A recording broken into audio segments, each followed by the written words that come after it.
This is a reading from Whispers from Eternity, Prayer Demands by Paramahansa Yogananda. Number 60. I will broadcast my voice with the chorus of thy songs. With the soft finger touches of my soul intuition, I tuned the radio of my inner perception. At first, I caught only the sounds of nearby experiences. Then came a symphony of inner harmony, followed by sweet strains from my heart's orchestra of finer feelings. And then came the swelling chorus of my age-long cravings for thee. All these I caught on the radio of my soul as I kept running my perception, waiting to catch the whispers of thy voice, O guardian angel of all souls. With infinite patience, I went on tuning my radio. At last, when I was almost prepared to give up further trying, thy song burst upon my heart. Oh, let me broadcast through my every word now the chorus of thy song.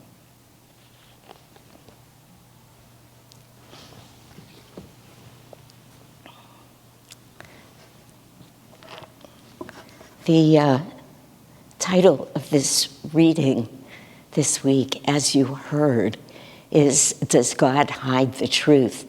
And right before service, somebody who's here in the temple said to me, what's the name of the reading? So I said, Does God hide the truth? And everybody was quiet. And then I said, and the answer is? And Lahari behind me said, yes and no. And of course, that is the answer. Because God does hide the truth, at least early on. He's not actively hiding it. Although I did hear Jyotish say once, many years ago, when he said the question's asked, why did God create the universe? And then he said, the answer is because God loves to play hide and seek. And, you know, it's really cute. I mean, when you think of it, it's interesting. My little granddaughters love to play hide and seek. They love to. And just even a couple of years ago, when they were like 7 and 8, they would hide, and they would find a really good hiding place. And I couldn't find them. I would look for a very long time, and they would be so enthralled with that then every time they hid, they would hide in the same place. Like I was never going to find them in a certain way. We're all playing that game. We don't know it in the same way, but we are. And I, of course, had to play the part of looking longer and longer to keep up the excitement of the game. It's a little bit like what happens to us, because it's interesting in this reading, Swamiji quoted that phrase from Sankhya philosophy, God cannot be proved. And when we're in that period, when our soul is in that period of Sankhya philosophy, which I don't want this to be too depressing for too many people, but I've heard that we spend millions of lifetimes there. We are constantly trying to do just that. We're constantly trying to prove God. And we use very common tools and well-respected tools during that time. We use the mind, therefore the intellect. We try and be rational, which is also of the mind. Of course, we love science, and we still do.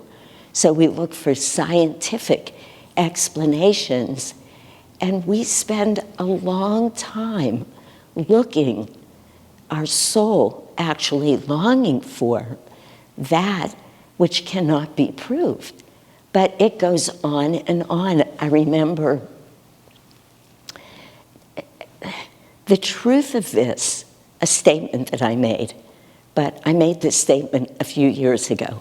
But the truth of it comes to me with ever-increasing clarity. I'll just say that. And this morning, when I heard that phrase again, this story popped back into my mind when it was during an SRW week. And I've told this story before, but now I'm losing his name. The man who really is a physicist, Purushotama. Yeah, thank you. Puru had spoken right before I was going to speak.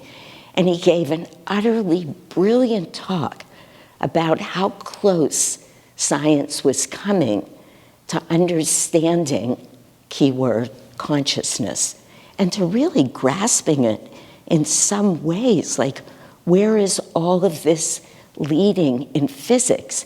And a lot of physicists, as we now know, really are opening to this knowing of God. But he was explaining all of these tiny little particles. And when he was done and I got up to speak, I said, and this is the truth. I don't think I knew it at the time. I was playing with him, really. But I said, no matter how close science comes, no matter how tiny the particles, I said, because that's what he was talking about, no matter how much of an effort in that way they make towards knowing consciousness, in a certain way, there's an absolute impossible crevice to cross between that science and truth. And that is the truth, because God cannot be proved. We cannot use science, no matter how much we would like to, no matter how desperate we are. These are all these little stories, because another story just popped in my mind that I'm going to share with you. It's actually another analogy.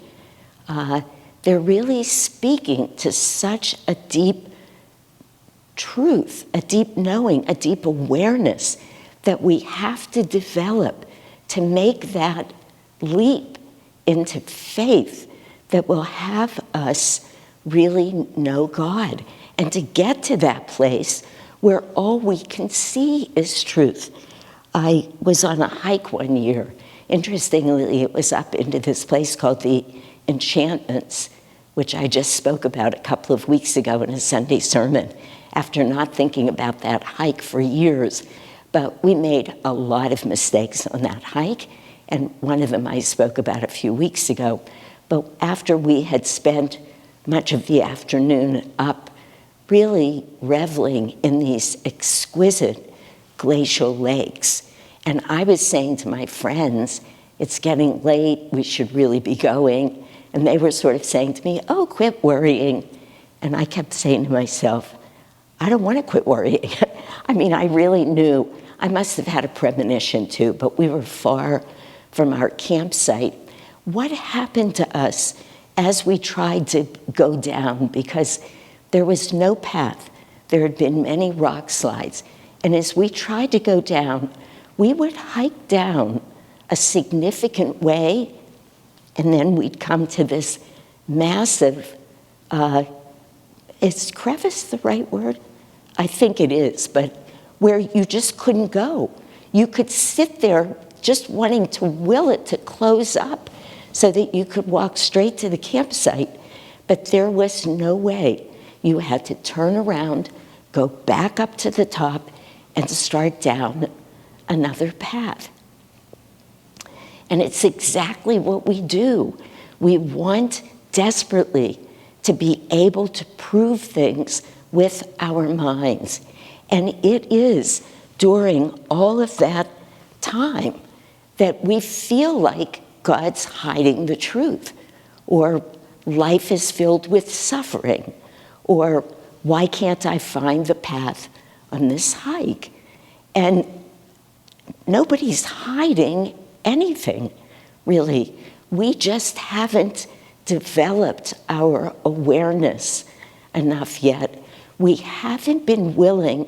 You know, Lahari said when she was doing the purification this morning, she was talking about getting into the Ganges and being purified by water. And she was talking about the fire that we do and being purified by fire. And she said, but it's not just the Ganges, that's the water that's going to purify you. And it's not just the fire. You have to do your part. You have to say words. I seek purification. That's a verb. We have to be doing that. We have to be seeking. And then the masters even say to us another verb. It says, you do your part. Open your heart to me. There's action in all of that. We need to be finding our way, desperately seeking God, desperately wanting God. Right now, I'm living in a world, in my world, where there is a lot of suffering around me. In many places, and you've heard me speak about this, but there's a lot of illness, my own and others, and I'm around people most of the time, joyfully, heart wide open. It's perfect, and I know it's perfect, but there is no God consciousness. And I am listening to many of these people, many of them. Again, no judgment. It's important to hear that, but I'm hearing it. Speak about everything that's wrong, everything that's bad about the way the world is right now, or why having the disease is terrible. And it is terrible. It's tragic. That's in the world, in this world of separation, of duality, in the physical world. It's tragic, and my heart is right there with them.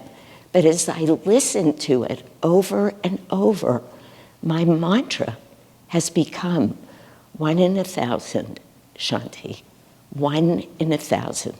1 in 1,000, Krishna says, will seek God. And if somebody is not seeking God, what they see is what is horrible, how it's bad, how it's intolerable.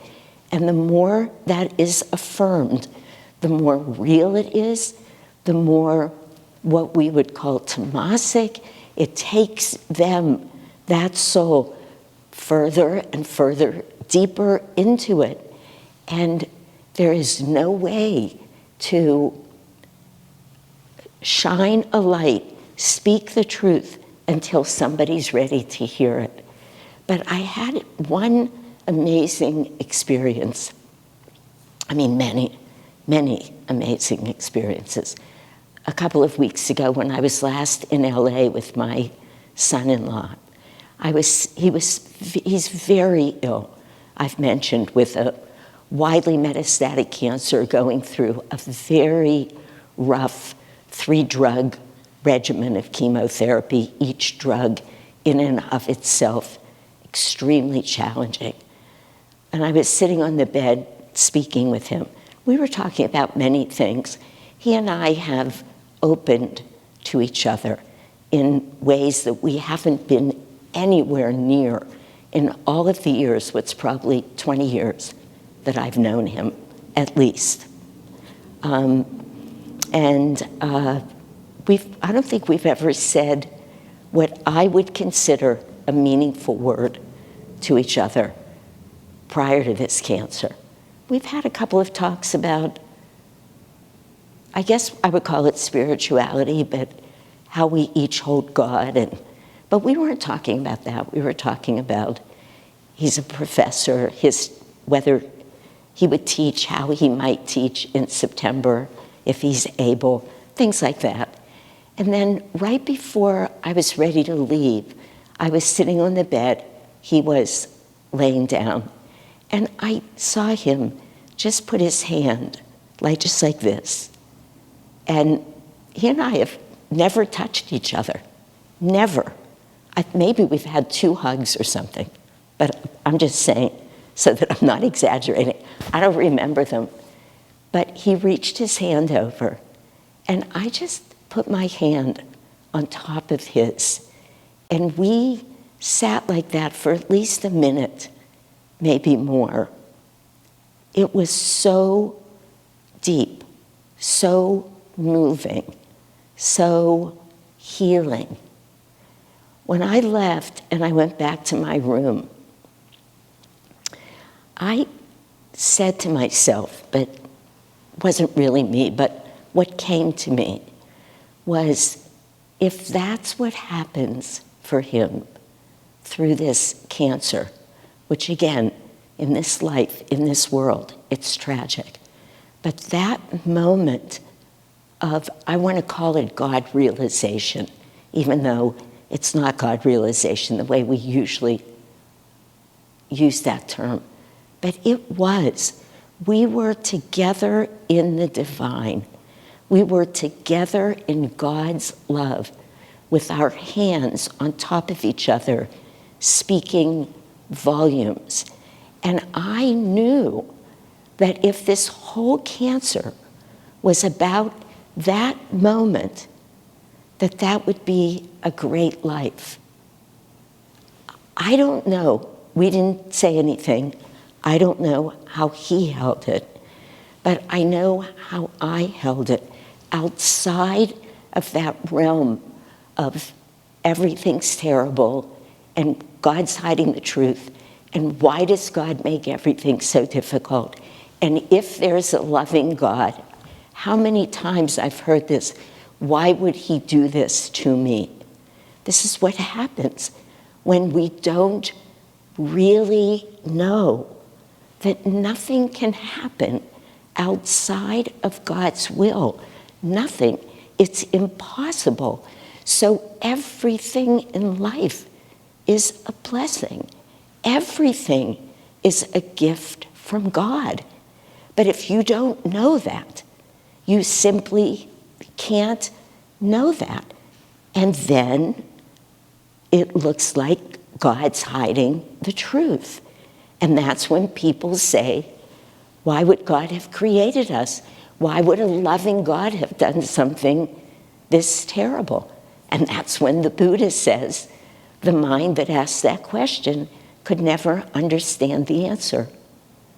But when you can find God in a moment like that, because you see, it's like the chant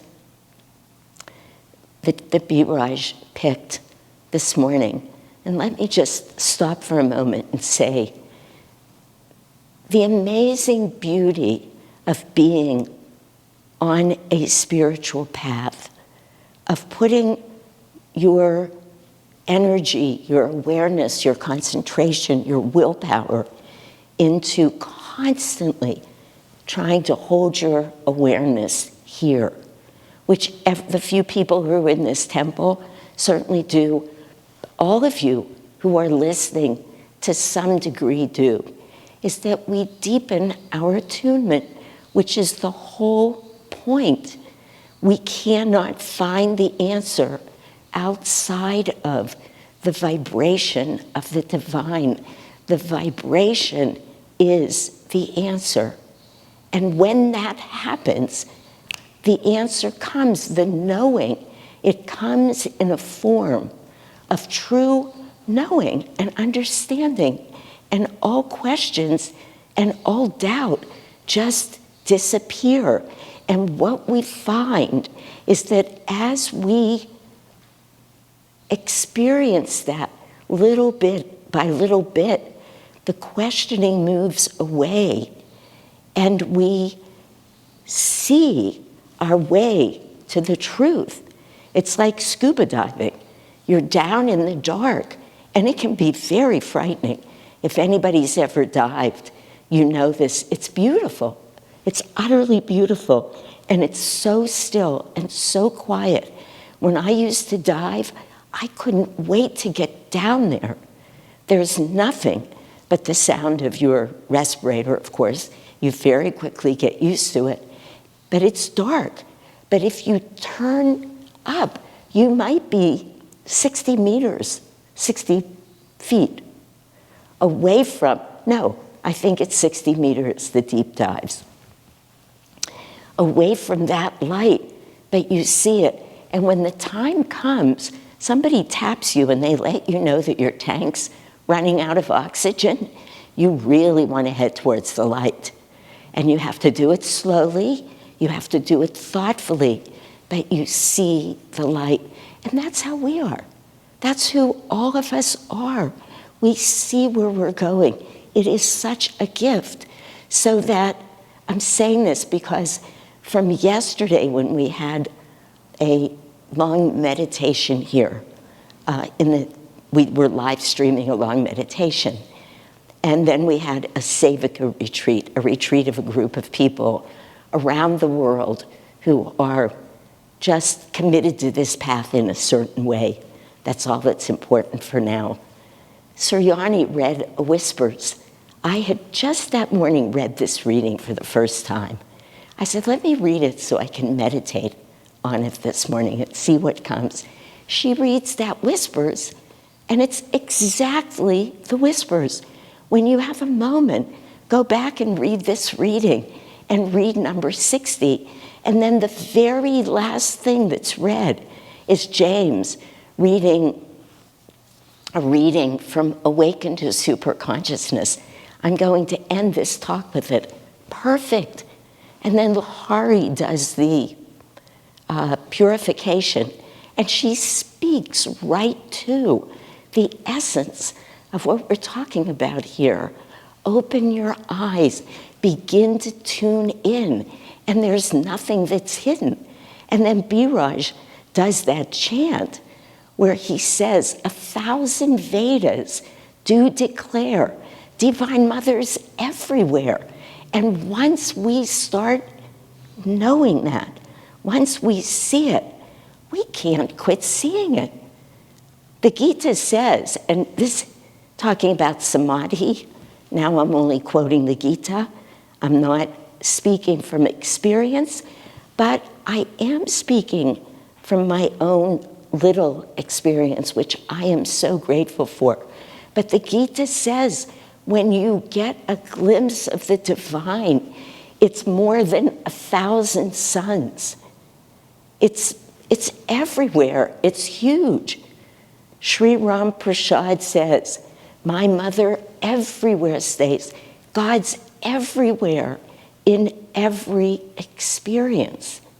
There's no hiding, but we have to get there. We have to work there. You know, a couple of visits ago to Los Angeles, so much is happening in life right now. I said I'm in this perfect karmic storm, which is what it feels like. So a lot of physical karma. In fact, I remember, I'm glad I can quote Keshava back to you right now. I wrote to Keshava. He wanted to get together with me to talk to me about something. I was in Los Angeles. And I wrote him back and I said, you know, Keshava, I was bit by a stingray today. I mean, of all things. And I'm telling you, for those of you that don't know, it is a bad sting. I said bit, which is what I was thinking. It's really bad. I mean, subsequent to that, people have said kidney stones, labor, like delivering a child, and stingray stings. They're in the same category. It was painful on top of everything. The minute I could, I burst out laughing. I was up at the first aid station, because you have to soak your foot in 110-degree water. I was there for a couple of hours doing that. But I just thought, really? I mean, really? Okay, I'm going to get with this. A stingray bite? You know, who would have thought? So I wrote to Keshava. I mean, on top of everything that's going on. And I said to him, do you mind if we put it off for a day or two? I was bit by a stingray today. And he writes me back and he says to me, do you mean a stingray sting? I thought, yeah, that's what I mean. He said, my, you're really being industrious in your karmic quest these days. It was so funny. But the point is, and this is really the point, by God's grace, because the more we open, the more we realize that we, and I'm interrupting myself, but I want you all to remember, I'm always coming back to the point. Each time I've come back, as Tarnava said today so beautifully about that song. It's a children's song.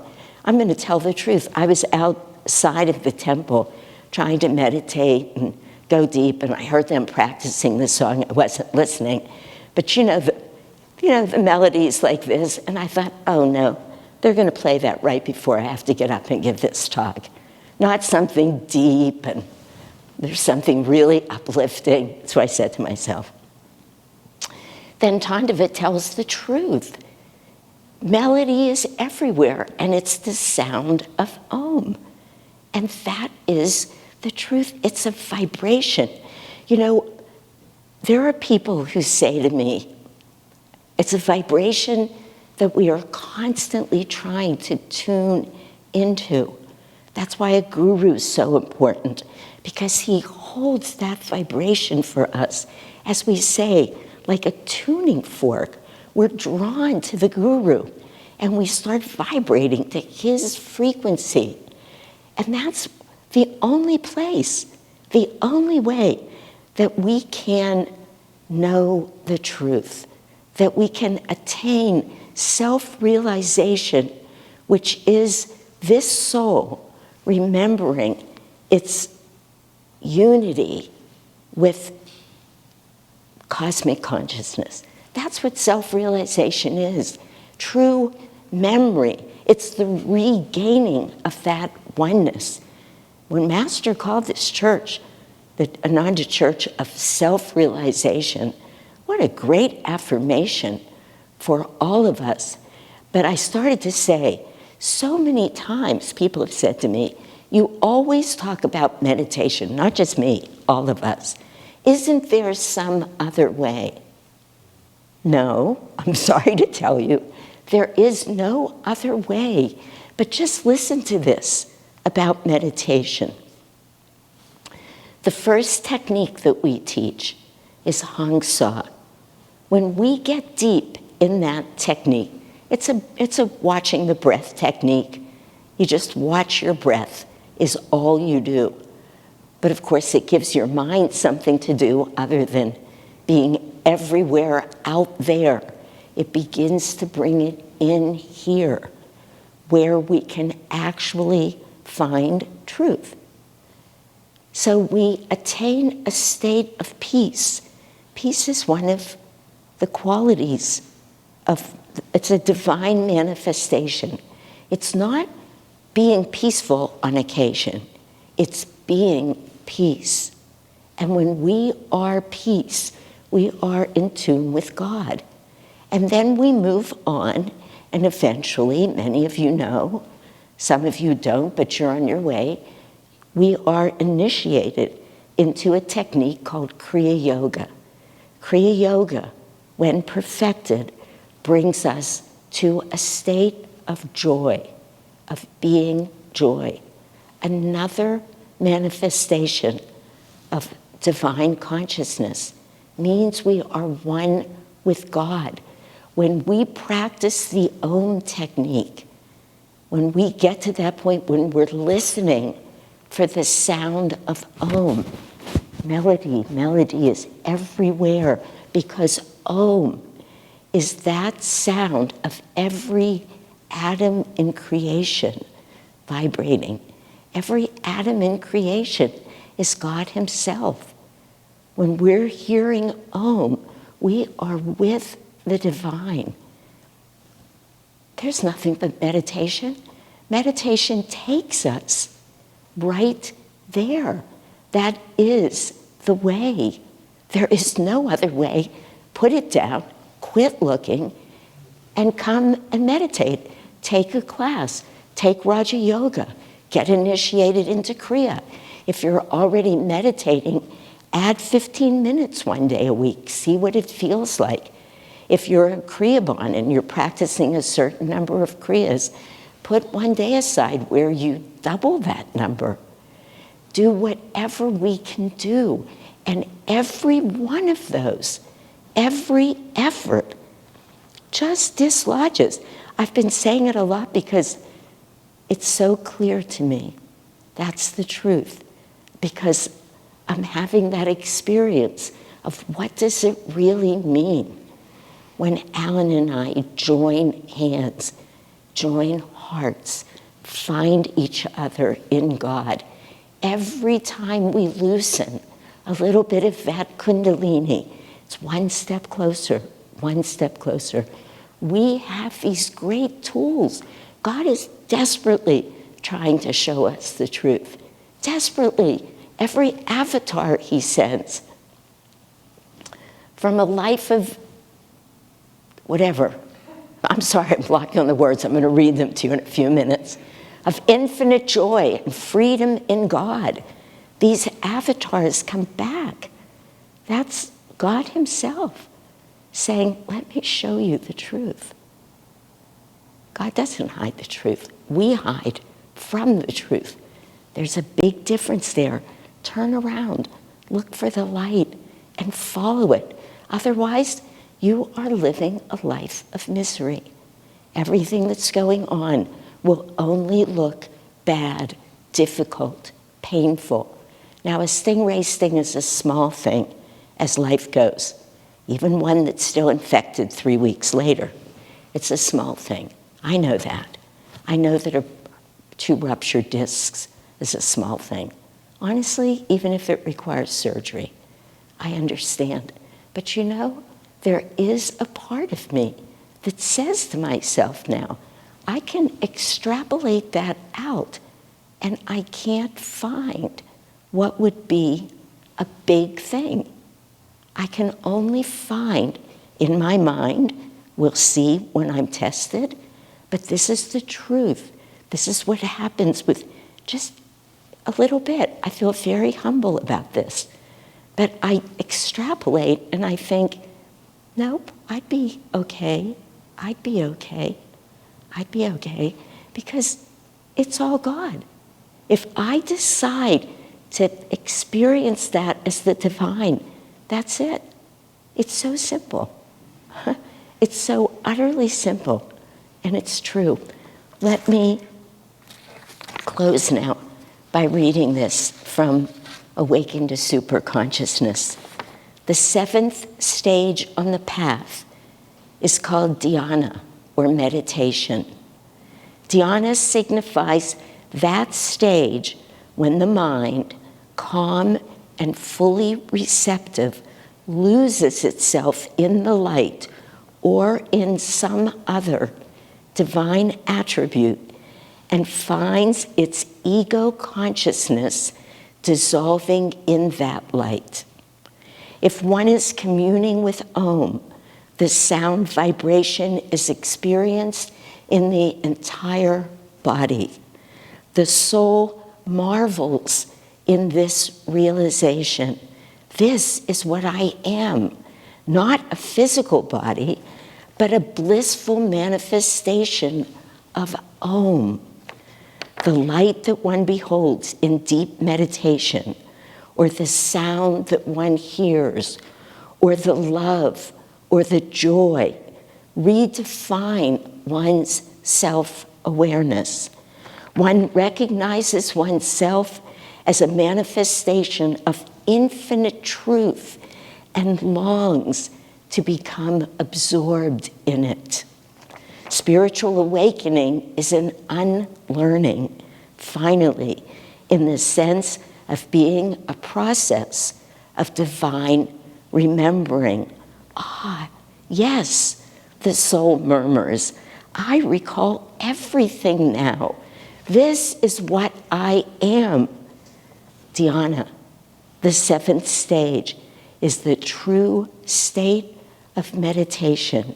At this point, the ego, contemplating the supernal reality, forgets its separate identity and becomes the soul. God bless you.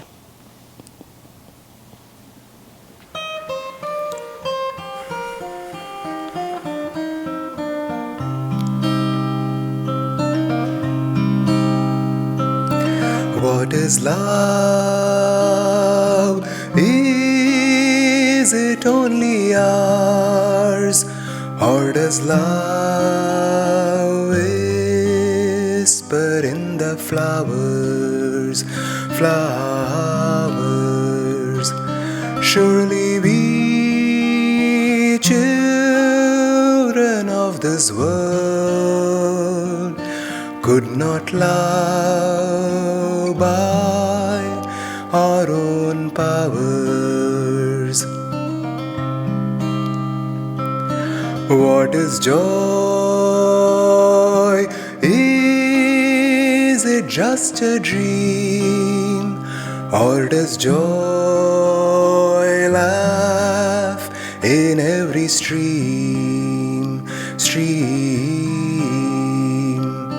Are the clouds mindless after all? Or is joy all nature's theme? God is dead, so men say. Can't they see all life's is play? Not a church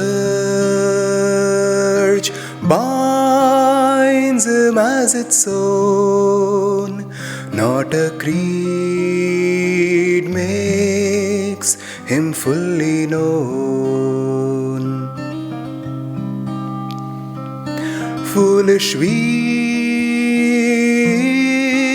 if we limit him. Every atom is his throne. What is love? Is it only ours? Or does love whisper in the flowers? Flowers.